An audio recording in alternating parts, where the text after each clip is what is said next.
Hello, and welcome to another episode of Bad Lit Friends, the podcast that barely knows what it's doing. I'm your host, Kirk Rafferty, together with my co-hosts, Meagan Thompson-Mann and Rylan. And we're speaking today with author Amber Hamilton. Her debut novel, Deadly Thorns, is published by Bloomsbury, available for pre-order right now, and on sale November 4th in the US and October 28th in the UK. So the UK gets a little bit earlier. They do.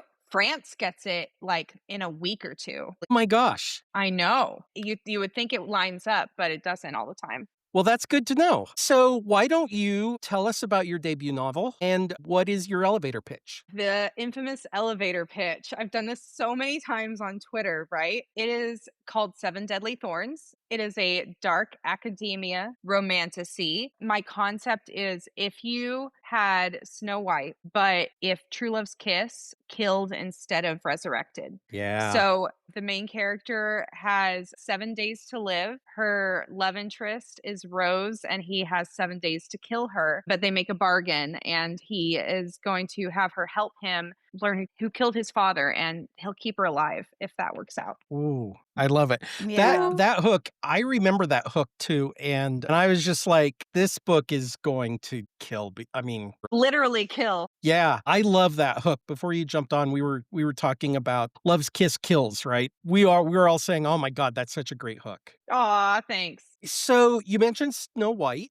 I just want to kind of dive into that a little bit more. Like, where did that initial spark for this story come from? Well, I love the Brothers Grimm's fairy tales, and Yeah. we really got all of those tales cemented in our heads in the Disney version, right? Which are so much prettier than what the originals were. A good German fairy tale doesn't have happy endings. They're quite gruesome. Mhm. And that's my goal, is to make fairy tales gruesome again. Yes. And so, Oh, we need t-shirts that say that too. right? Yeah. Hats. Not hats. Not hats. Not hats. No hats. We're done with hats. No hats. But, I have my Brothers Grimm anthology up here. I was just thinking of like darker twists on fairy tales, and that popped in my head one day, and I sent it out as a tweet, which was crazy because I've been querying a different novel, and I was like, guys, what if I did this? And then there was a lot of response to that. So then I wrote it. So you did it. So I did it. And Yeah. now it's a thing. Amazing. That's fantastic. So we talk a lot on this show about the publishing journey, going, clear from the idea to writing it, to querying and actually publishing. So since you brought it up, can you take us through like your querying experience? Like, how did that process go for you? This is going to give me this is going to trigger my PTSD, isn't it? This is a very safe space, I promise you. Oh my God. It might So, trigger mine too. Yeah, I bet it will. We were there. We were there in the trenches, as they say. I had one novel that I think I went through 100 rejections for. And there was some good response, but ultimately it didn't go anywhere. And then I had this idea, and at the end of 2022 that I started seeing like a lot of agents and editors asking for a certain type of thing that seemed to line up with this thing I really wanted to write. And so I was like, oh, I've got to get on it then. I wrote Deadly Thorns in like 2 months. It was not good. It doesn't mean it was like a good draft. I sent it to beta readers, cleaned it up a little bit, and then put it in the querying trenches. And oh my God, the different response I got on that from my first novel was insane. Suddenly it was like all the responses, I'd been waiting so long for. It was a completely different experience. Was your first novel like wildly different than this one? No, the first one was romantasy, but it was urban fantasy, and I think that was not as hot as at the time. And It was like a Roman-inspired world, and that had been kind of just wrung out a little bit. And so there was like a niche there that I was able to fill, that it was like right after Wednesday had just come out and everyone was talking about Wicked, and there was like a specific flavor of thing that everyone was wanting right then. And I was able to like fill that slot. And that plays into something that we've talked about on the show a little bit, which is about that timing and luck has so much to do with success that really does. It often isn't your novel necessarily. You could have a wonderful manuscript written beautifully, it really is, what are people looking for in that moment? And you Right. aligned, you fit in a slot that was open. If something doesn't hit right now, it could hit later, or maybe not at all. Right. But Yeah. yeah, that's really fantastic, I think, to hear for a lot of people, that you can just hit that sweet spot. Yeah. And I think you have to have both because I think with my first novel, it's not even just that it wasn't what people were asking for at the time, that I became a better writer between them. There were things about the first one that were good, but I mean, the plot was like it was all over the place. So it wouldn't have worked even if that had been what people were asking for. With Seven Deadly Thorns, though, I kind of knew that if I can just execute this adequately, it's going to get picked up because I knew it was what people wanted. So you just had to be, like, good enough, kind of, which was still way better than my first novel. It's funny, one of the golden rules is don't write to market, but I guess the caveat to that is but if you can write your manuscript in 2 Those months. people. Yeah, and then people say don't write to market because the market's gonna change. I mean, but we've been on the romantasy kick for years now. Yeah. Yeah. And then people get very sentimental about the novel of their heart, and I'm sorry, but it's also a business. And so that kind of irks me too because watch people for years get really frustrated trying to break into publishing and they're not finding the balance between writing what their heart wants to write and writing what people want to read. Yes. Yeah, absolutely. We talked about that last week where, people, we have to understand this is a business, right? Yeah. And again, we're talking trad pub, not necessarily indie, right? But, for trad pub, it's a business. You need to write, well, you need to write a good book, but you have to write a marketable book, right? You do. Yeah. Yeah. This really is, you're in the entertainment industry now. That's what's happening. You can't just follow your heart. And as much as like artists want to, I know that's all of our personality type. Like there is an element of audience to consider. But the thing is there's always overlap. There's always overlap between what people are wanting to read and what you want to write. You just have to find it.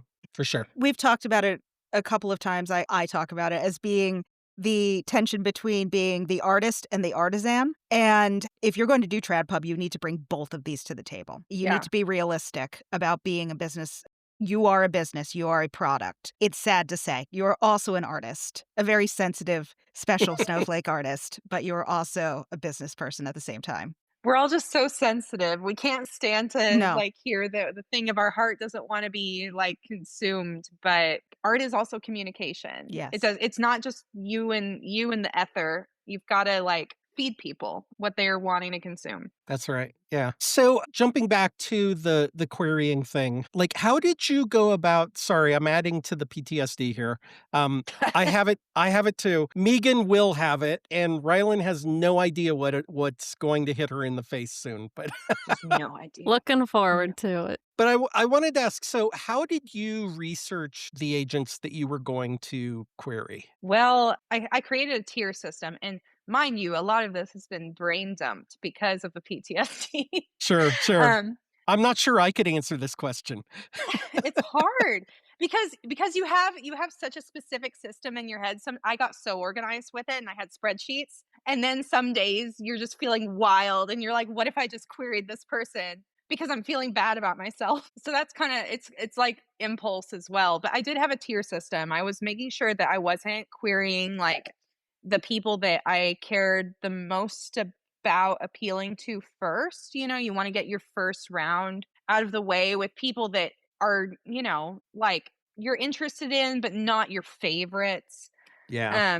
And let it sit for a while. I tried to do it in groups of 10, like 10 agents in a batch and send out those emails and then wait a couple weeks, ideally. But I'm too impulsive to actually follow my own rules. I was the same way, yeah. I did the opposite when I was querying. So I queried what I considered like my dream agents, right? I queried them first. And then, I don't know, months later, I realized what a horror show my query letter was. Oh, no. So I was like, oh, I just completely burned those agents. So yeah, good on you for that strategy. Yeah, that was a good I mean, strategy. everything I learned mostly was from the shit they don't tell you about writing. And I just binged listened to that podcast. And, I tried to get to where they would read aloud a query letter and I could like tell you what was wrong with it before the agents on the episode said anything. So I really just tried to like have that so much ingrained. And it didn't mean that my query letters were awesome or perfect all the time. I know my first one definitely wasn't. And that was more because of the novel. Like, how do you write a good query letter for a novel that's plot is disjointed? You can't make it succinct if the novel isn't succinct. So Yeah. Do I remember correctly that you wrote your query letter before you wrote your novel? now you're reminding me. Yeah, kind of, because that was really working for me for a bit. Was like I would do the pitch and then I'd write from the pitch. Yeah. And yeah, and that really helped. And now I do synopses before I write things. So I mean, it helps. I think you tweeted it or something. Thought that was so brilliant. In fact, for my second book, I wrote my pitch before I wrote the novel. And then Yeah. I just kept that pitch in my mind as I was outlining and as I was writing. So, Oh yeah. That makes it sharp. yeah, because now you know what you're aiming for. Yeah, yeah. That keeps it clear in your head and the reader's head while they're reading. This is interesting to me because I'm writing the sequel now and it's so much harder. And I think that's part of why is because we spend so much time like clarifying a pitch. And so the book is so crystal clear. And that doesn't happen when you've got a book contract because no one's asking you for that pitch. Right. So you've queried and then you got on the call. And what was that like? So I had the list of questions. I don't think I ever got through the whole list, but it was just a list that a friend gave me who had been through the call before. And I remember that first call being good, but I ended up getting 5 offers. So they all kind of blur together in my head and they were all, I mean, it was exciting, but it was interesting to me how different every agent was and how the things that I thought would be really important to me were not as obviously important when you've got multiple people to choose from, because that's never something they prepare you for. They tell you maybe a unicorn will get 2 offers and then 5.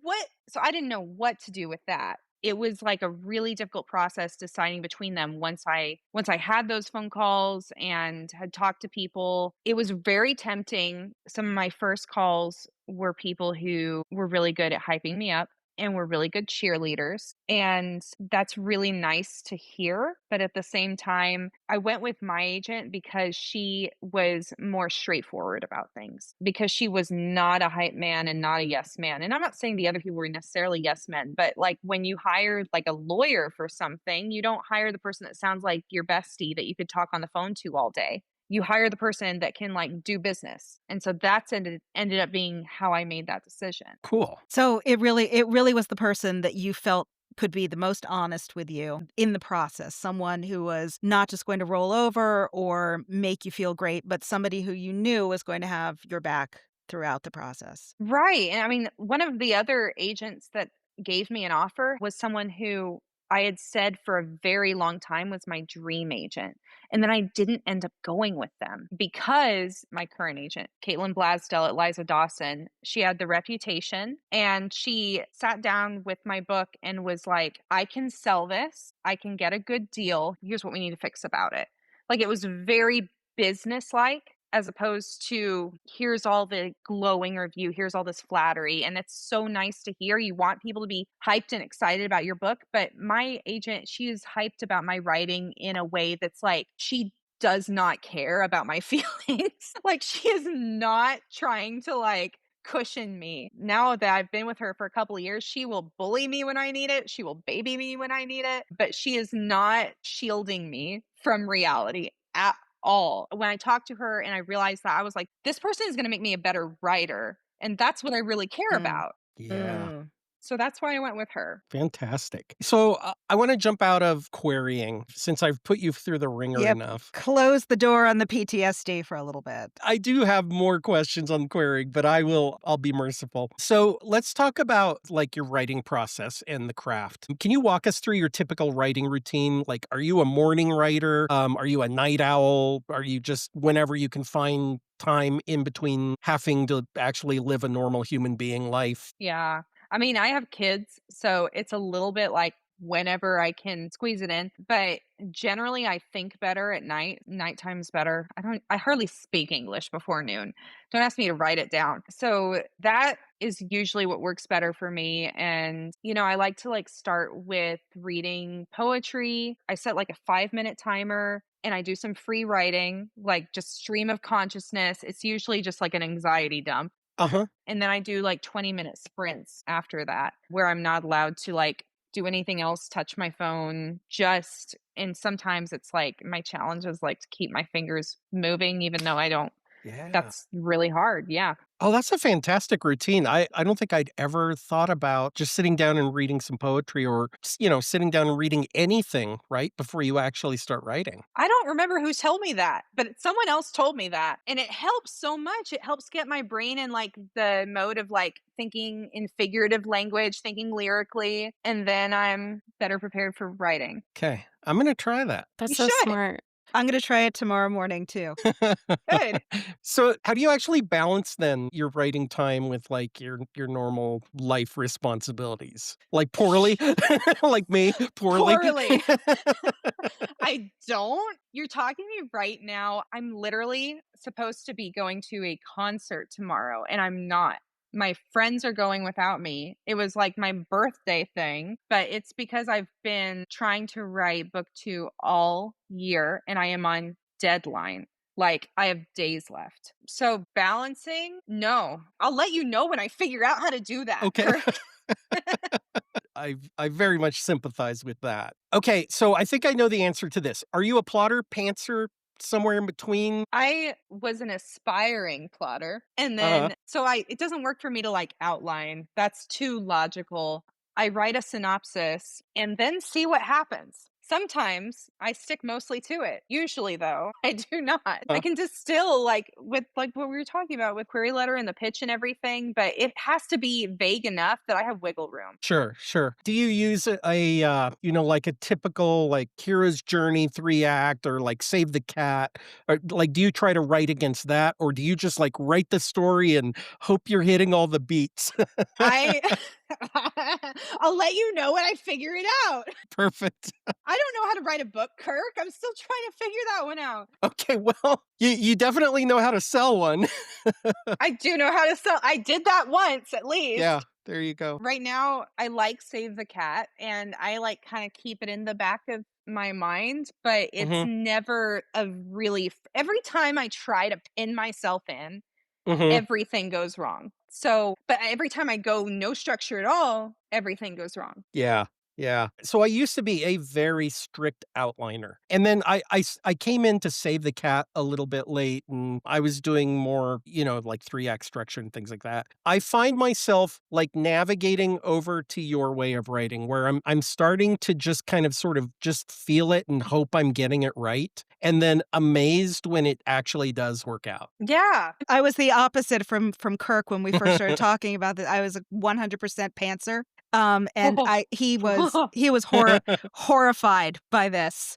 And I told him basically, I didn't know I was writing a novel. I was just writing chapters. Oh, I realized they were chapters. They were all out of order. And then, whoa, I've got half a novel. Oh, I wrote the end. The blood draining from his face. And he encouraged me to write an outline, which I did this time. And now I am kind of a plantser.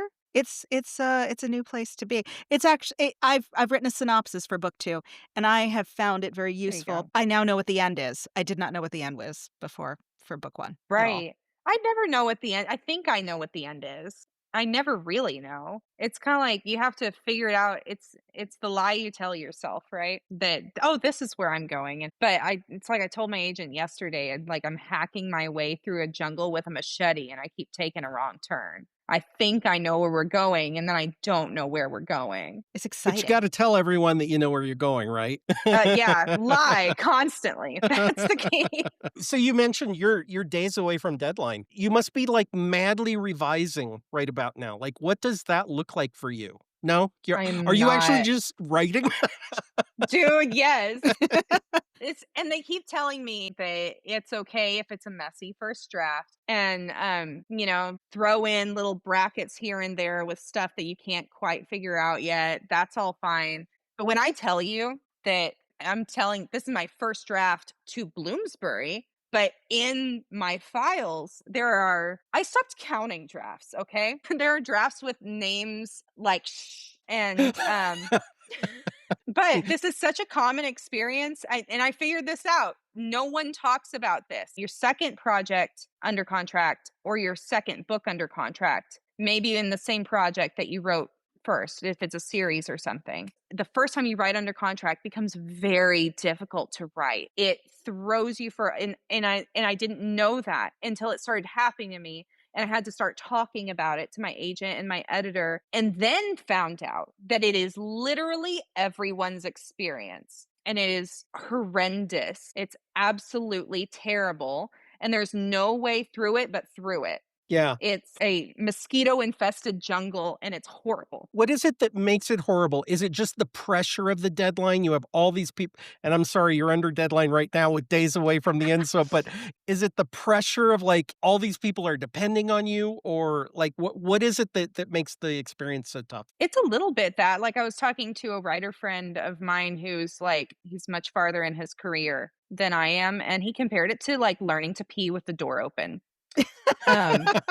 Because suddenly you're writing with everyone watching you Yeah. and expecting things from you. And now you have to hand your first draft to not just a friend, which is hard enough, right? But you have to hand it to like an editor. And suddenly, you're working with the people that you were just trying to get in the door. So recently, you're just trying to get in the door. But now you're in the door and now you have to just act like a coworker. And then for me, it was what really wigged me out is because it's a global campaign and we're having meetings and they're talking about like they're just dropping these magazines that they want to have stuff in. And then suddenly I'm talking to Books a Million and I'm talking, there's like a tour in the UK. And I'm like, now I have to write something that is worthy of that. Like I feel like I tricked people with the first book, right? And now I have to like perform. And it's Yeah. a whole other level of pressure. Yeah. Wow. That's just imposter syndrome, though. It is. That's Yeah. what it is. But yeah, I actually told a friend, I was like, I tricked them all. I made them think that I know how to write books. And she was like, yeah, you tricked them by writing a book. Right. So sneaky. So sneaky. You're a supervillain, Amber. You tricked them all. I am. I tricked them all with my doing the thing that they expect me to do. So speaking of tours, so you're doing a UK book tour, is that right? Yeah, I guess that's kind of what it is. I know that I'm going to be at London Comic Con. Part of it is Young Adult Lit Con, and I'm going to be there on November 15th. And then I'm going to other places in the UK before that. So I don't really have my itinerary yet, but I know I'm starting in Edinburgh. Oh, fantastic. To say Edinburgh is one of my favorite cities Yeah, me in the too. whole world. If you get any time Oh. off or anything, go to Edinburgh Castle. You'll have a Yeah. really good time.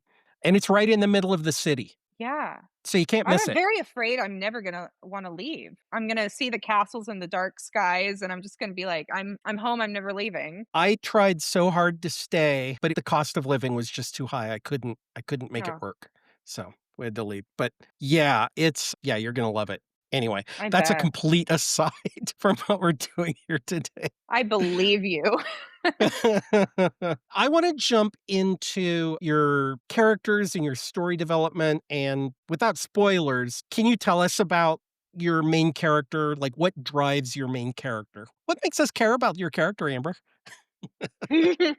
My main character, her name is Viola. And I really wrote her for like the Rory Gilmores of the world because in recent years, I think there are a lot of like YA heroines who I love who are like a little bit on the harsher side, the like rebel side. And for me, I know what I was like as a teenager. I was the rule follower. And I was, like, there's like a quote in Gilmore Girls when she first learns that she's like going to her prep school and she's like, all they care about is academics and you don't have to like you get to wear a uniform. No one cares about what you wear. And that was so me as a teenage girl. I just wanted to read my books and study and that's all I cared about. And so it's for those girls, but also that like good girl performative thing is very much like a cage for her. She's got secrets. She's got stuff she's holding back and stuff that is boiling under the surface that she's been ignoring that she has to face. Fantastic.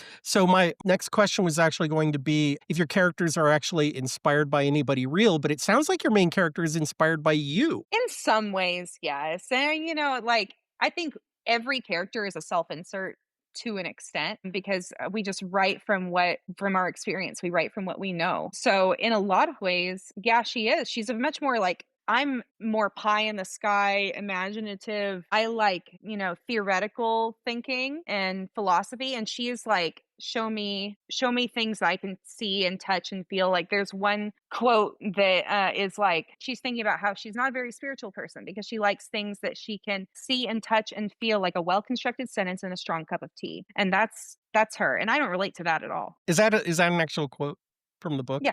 I Yeah. love that. I love that. And so as you're developing these characters and as you're developing the storyline, are you also kind of exploring, I mean, I guess we all do, but are you exploring any specific themes in this book?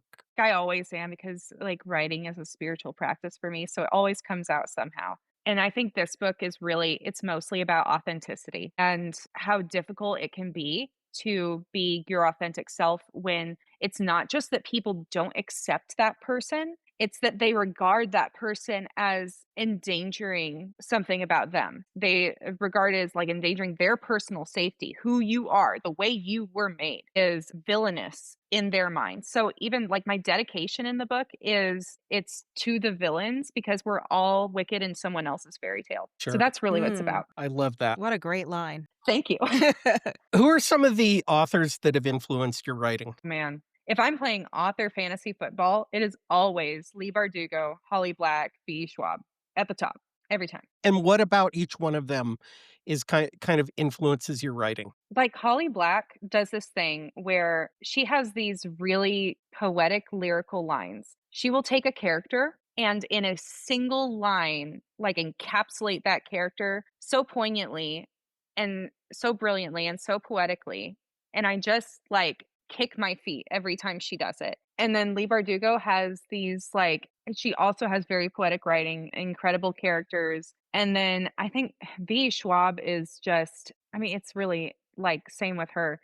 And she's just a genius. Like I read Invisible Life of Addie LaRue and I was like, God tier, It's always so hard, for me anyway, is trying to drill down the essence of a character in like a line, right? Like I'm always pursuing that. I really want, it's first and foremost in my mind when I'm starting to really kind of develop a character is like what line perfectly encapsulates this character. And it's so hard. It's really hard. You see authors that it looks effortless on the page, right? Like you just read it and you're like, oh, this is brilliant. Yeah. Yeah. Yeah. And you know that one line was painstakingly written. Like, Yeah. they agonized over it. Do you do that? Do you agonize over that line that you're looking for? Of course I do. What are you talking about?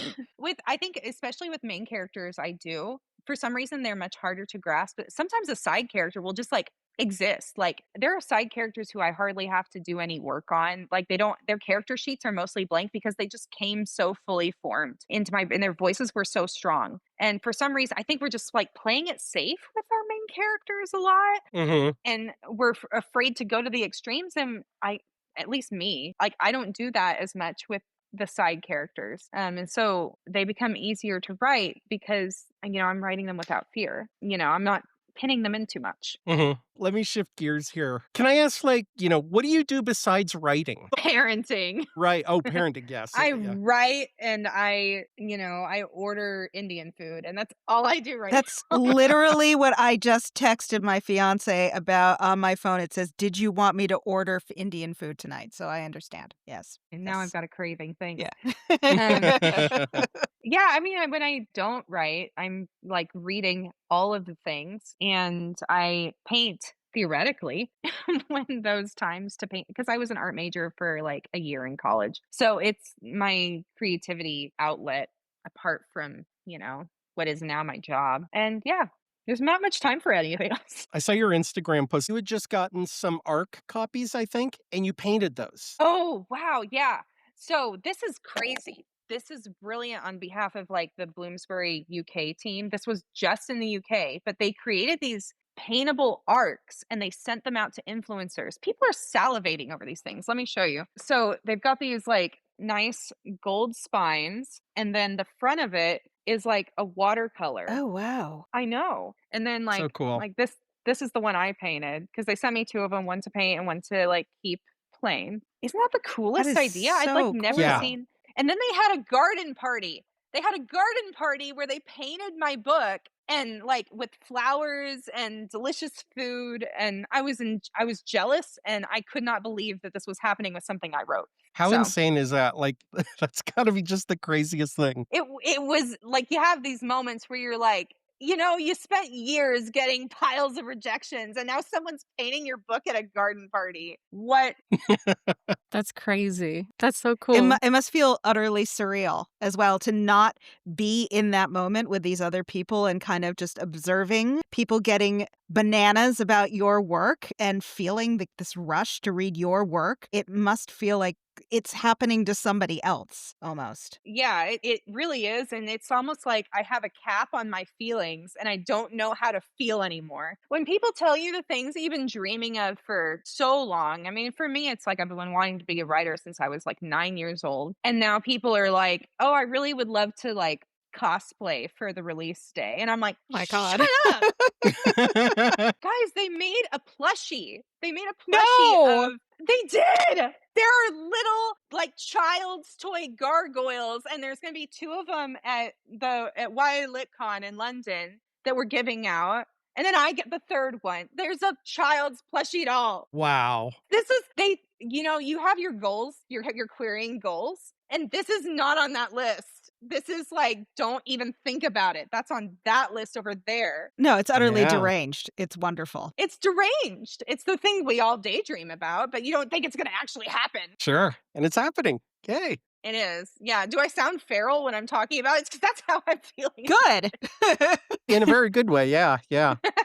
So Meagan and I were talking about this, well, gosh, I guess over a week ago or something like that. Music or no music while you're writing? Usually music. And it Yeah. depends on like sometimes with words, sometimes not with words. But I have a playlist for everything I'm writing. I have a playlist for specific characters sometimes too. While you're writing? So if it's a character heavy Yes. scene, for example? Yeah, but it's not as logical as that. Sometimes I'll be writing something completely unrelated, but I really need to listen to some 90s rap. And I don't know why. I don't know why it's working in that moment, but it is. But I do have my playlists that help me like understand my characters better and understand the mood better. It just depends on the day whether or not that's what gets played. When you're writing, music or no music, when you're writing, how in control are you of your character's actions? And I ask this because I had just an experience. I knew going into the scene what it looked like and how the scene exited. And then the character just completely took over, took me in a completely different direction. Yeah. It's a better book for it. But like, does that happen with you? Absolutely. As you should. I think there's a lie out there that like books are either plot driven or character driven. I think every book is character driven. If you understand your characters well, they're driving that ship. Like, you know their motivation. You know what their motivations are. You know what they would do. And so you can think you know what they're going to do, but then like it gets down to the moment and they're making different decisions. I mean, it's because you understand them that intuitively. Yeah. You have a dream cast for the movie version? That's an interesting question. For this book, no. Part of it's because they're too specific in my head now. Yeah. There's not an actor out there that's like that exact person, and it would almost like ruin it for me to do that. I mean, my dog is kind of waffles in the book. You're going to be that curmudgeonly author that is like, I refuse to see this movie. This is not in accordance to my vision. I hope not. Well, hopefully you get paid enough. You don't have to think about it. That's right. Yeah. Yeah. I was going to say it's a great problem to have, isn't it? Yeah. Yeah, Just rub all that exactly. cash all over your body. It kind of takes away all the pain. All that cash. Yeah, sure. So as we start heading towards wrapping up here, so you are going to be in London at Comic-Con. Yeah, the London Winter Comic Con, but the part of it is YA LitCon, and that's the part that I'm going to be at. It's like same event, different area, I guess. Okay. And what are the dates that you'll be there? November 15th and 16th. And then are you doing a US tour? That is not on the docket right now. I know I have a book launch in Abilene, Texas at 7-in-1 Books. And then I'm going to be at Love Y'all Book Fest in Atlanta on Valentine's Day. Fantastic. Okay. So if anyone's in Texas or Georgia, Yeah, they can come see you. exactly. I was really hoping you were going to do a US book tour and you were going to swing through Denver, and then I'd be able to, because I actually have pre-ordered your book. Aw. So I do need to get it signed at some point. Yeah, you do. But you're a little far away from me right now. So I mean, I hope at some point I'll be up in Denver. Who knows? yeah, who knows? So where can listeners find you online and stay updated with your work? My website is amhamwrites.com. We'll put that in the show notes. Thank you. And I'm on Instagram, TikTok, and Threads. Yeah, I've got a newsletter too that has not been sent out yet, but it's about to be. And there's signups for that on my website. Excellent. So your book is available for pre-order right now. In the US, available for purchase November 4th, unless you live in the UK, which you can get it, October 28th? Is that right? Yep, 1 week earlier. And if you're really lucky and live in France, you can get it like next week, right? Yeah, I think it's October 8th, I want to say. It's different publishers, so they have their own timelines. Excellent. Well, Amber Hamilton, thank you so much for joining us tonight. Seven Deadly Thorns is your novel, and you can pre-order it now or buy it from your favorite bookstore November 4th in the US, or those other dates. I'm not going to repeat those. So thank you so much for joining us. Thank you, guys. Thank you. Thank you.